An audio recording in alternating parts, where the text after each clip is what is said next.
Controlling the viral spread of unemployment with a job guarantee. Job loss is an epidemic, and the federal government has the cure. By Pavlina Tcherneva. A federal job guarantee could provide good living wage jobs to anyone who wants them. The powder keg of COVID, police brutality, and mass unemployment has exploded and exposed the neatly woven economic disparities sewed into many aspects of American life: healthcare, jobs, banking, incarceration, education, housing. Inside this toxic mix lurks another engine of economic injustice: unemployment. This is a perennial feature of the economy, regularly discounted, justified, and explained away when the economy is growing, but hard to ignore now in the midst of this pandemic. And when I say pandemic, I don't mean COVID-19. I mean mass unemployment, a looming crisis of our own making. Unlike some countries which used government budgets to cover the wage bill of workers threatened with COVID-related layoffs, in the U.S., we surrendered to the inevitability of mass unemployment.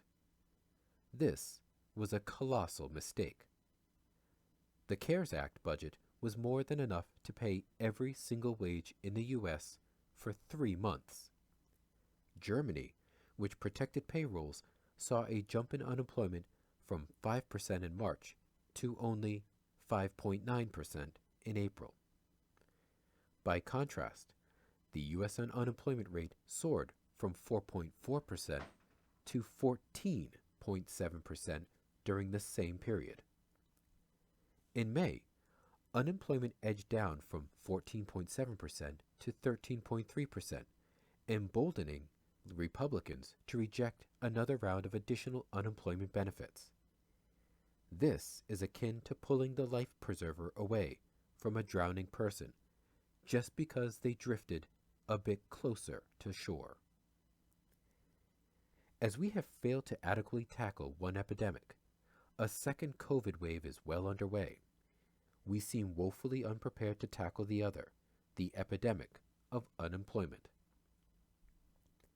Unemployment has all the features of an epidemic, and it propagates like one. Mass layoffs are an infectious agent. This is not hyperbole.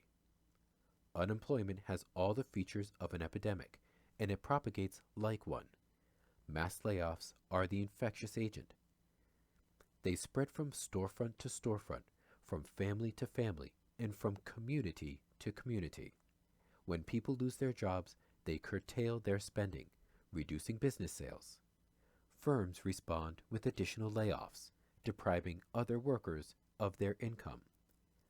Unemployment spreads like a virus, as one unemployed person unintentionally throws another out of work.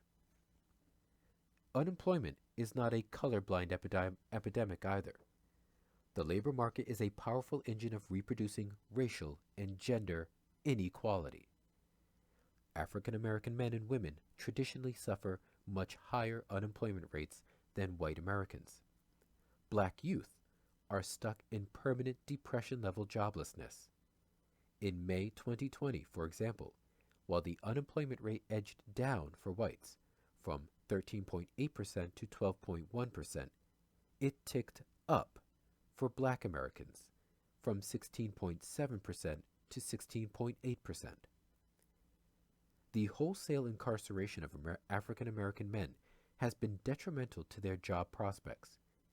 A recent study estimates that in 2014, for example, nearly 30% of black men in their prime working years did not earn a single dollar of income.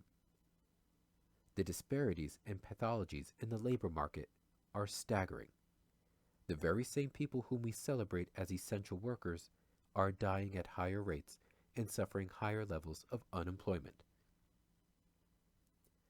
Like an epidemic, unemployment is also virulent. It leaves lasting impacts on communities and people, especially on the most vulnerable among us, those who are last hired but first to be fired, who suffer the most precarious work conditions, irregular hours, low pay and benefits, and who have little or no savings and carry high levels of debt. Again, typically women and people of color.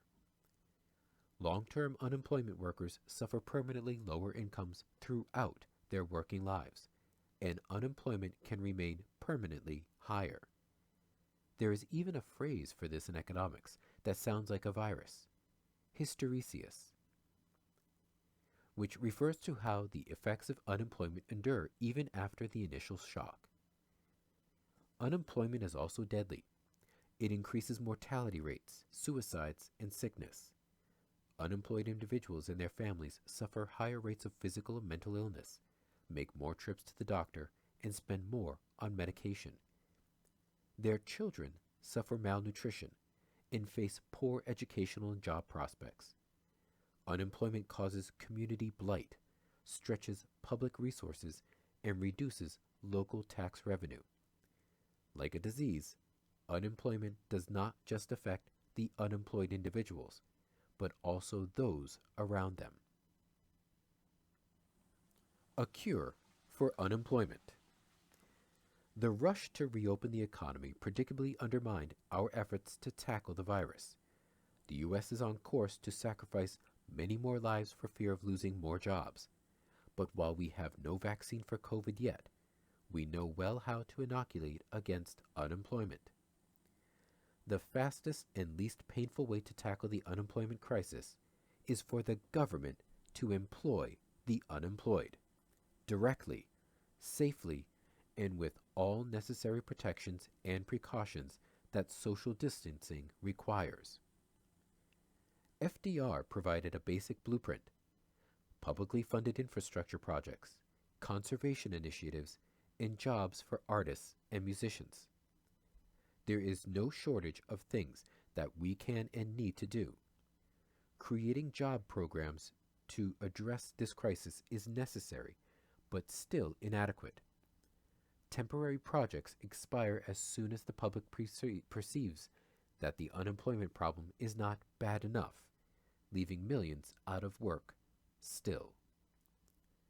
COVID may have been unintended, but mass unemployment was planned. The only way to tackle the scourge of unemployment once and for all is through a federal job guarantee, a program that provides good living wage jobs on demand to anyone who wants them, whatever their circumstance and personal situation, no matter if the economy is reeling from a deep crisis or humming near full employment. Without a program that employs those who have difficulty finding work, we ensure that the economic injustices and the silent epidemic that unemployment inflicts on people and communities will stay with us. In the midst of long-standing racial and economic inequality, we now face two additional calamities, those of public health and mass unemployment. We responded to the first calamity by creating the second. COVID may have been unintended, but mass unemployment was planned. While scientists scramble to find effective treatments for COVID, we know how to protect existing jobs and create good employment opportunities for the unemployed, whoever and wherever they may be. It is time for a permanent federal job guarantee.